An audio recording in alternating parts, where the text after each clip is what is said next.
Hey there, Maddie. Well, like you said, it is the postseason in high school basketball. And we have a busy night of high school hoops ahead of us. The girls start sectional play today, which means it's time to see who will be ending their seasons tonight and who will be moving on to the semifinal rounds. We'll start this round of highlights off with Seeger and Delphi. And let's just say you know it's postseason when the game comes down to the wire. Starting off, Delphi had the lead on Seeger 38-33, but the Patriots are starting to catch up, and it's all thanks to one player, and that would be Rayla Wetz. She would be a problem in the paint, cleaning up passes and making tough shots all night long. But Delphi is trying their best to keep their lead as Lacey Pickering drives inside, misses, but Jenna Roth is there to clean things up and keep her squad in the game. But Seeger wasn't looking to lose this game, and you could tell that from this play right here as Wetz steals the ball, drives down to the other end, and ties the game up 48-48 with seconds left to go on the clock. But the player who would be the hero tonight would be this gal, Aubrey Cole. With less than 5 to go, she decides to take it herself and just chucks one up there and end the game. And even she doesn't know how that shot went in, just like I didn't. Just like that, Seeger narrowly escapes Delphi and wins 50-48. They'll now play CC on Friday in the semis.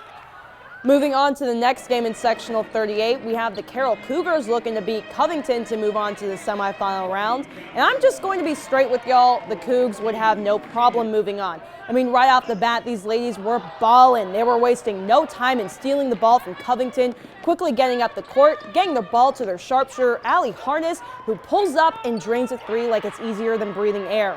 But Carroll wasn't dangerous just from outside the arc. In the paint, they were tough to deal with as well, especially Madison Wagner, who would easily score on a breakaway here and help widen that gap for her squad.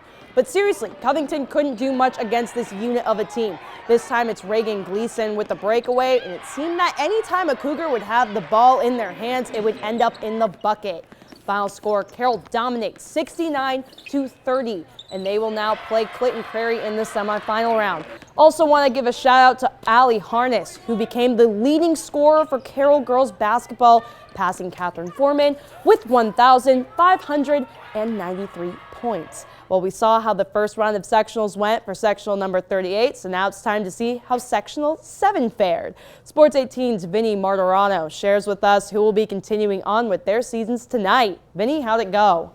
Hey Bree, I caught a couple of great games at Jefferson High School tonight. Let's jump in and check them out. The Lady Cats at Kokomo taking on the McCutcheon Mavericks. Mavs Chloe Finney swings it over to Aubrey Miller, who steps into a confident shot and knocks it down to keep the Mavs in it.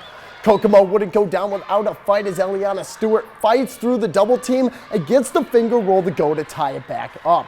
The Mavs coming back down to respond, but it's taken away by Delaney Trax as she pushes it up the floor. This possession would build a lead for the Lady Cats if they score, but have no fear, Nande Gayton is here with the layup to put Kokomo in the lead. After being close all game, it came down to free throws after McCutcheon had to intentionally foul to get the ball back. Didn't work out for the Mavs as the Lady Cats closed it out 31-22. The Logan Sport Berries taking on the Marion Giants. The Berries started out like butter, on a roll. Lydia Goad picking up the loose change and charges down to the other side and gets fouled for the and one. But what's better than one and one? Another one by Goad the very next play. The Giants trying to keep themselves alive with this floater from Malayla Gamble, but the points just kept coming. Berry's Gabriana Ritchie grabs the rebound and heads down the court. From downtown, no one around pulls up from three and drills it. That would be her third in just the first quarter alone. Scoring didn't end there as Ritchie drops a dime over to Kellen Kripp for another three. The Bears would get away with a 55-17 win over the Giants. Thank you so much, Vinny, and great job. Now it's time to see how other area teams did tonight. Starting off in Class 2A Sectional 36, Pioneer was able to beat Wabash 58-57 off a buzzer beater. They'll now play Lewis Cass on Friday. Meanwhile, Twin Lakes dominated in their game against North Montgomery, winning 76-23, and they'll face West Lafayette on Friday as well. On to Class 1A, Faith Christian pulled out an overtime win against Clinton Central, winning 65-56. They'll now take on Attica in the semis. Meanwhile, North Vermilion fell to Fountain Central 40-32 and now take on Rossville on Friday.